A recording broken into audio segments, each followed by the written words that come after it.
String.find takes 3 arguments. The only one that's required is the value, and it's the thing you're looking for. So if string.find finds the thing you're looking for in the string, then it will return the index of the first character of the match. So let's look at that.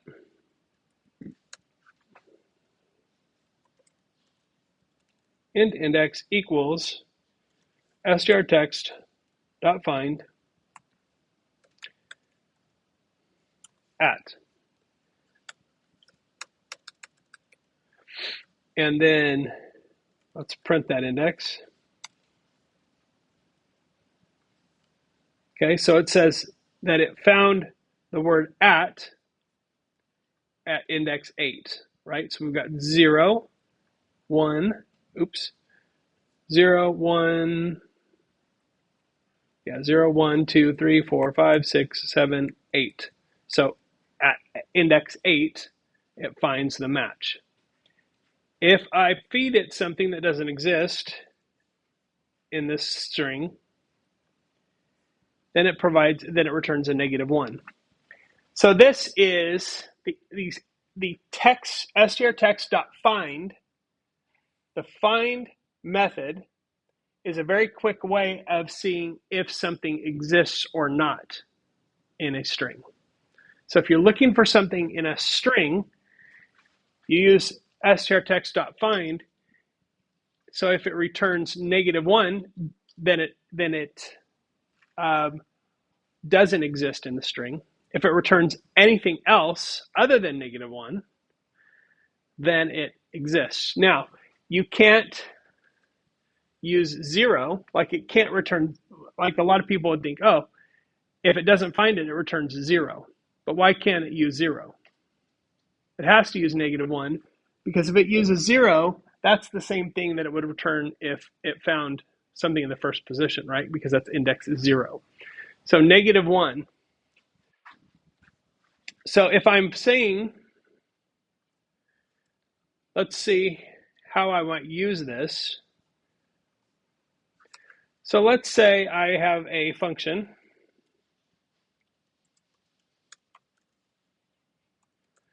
and I say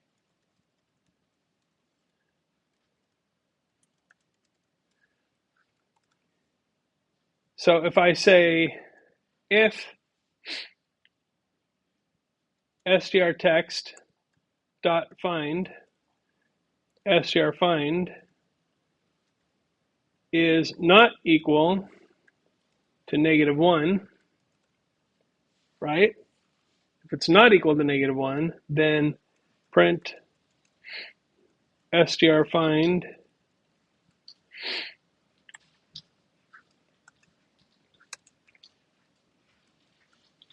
is in the text. Else, print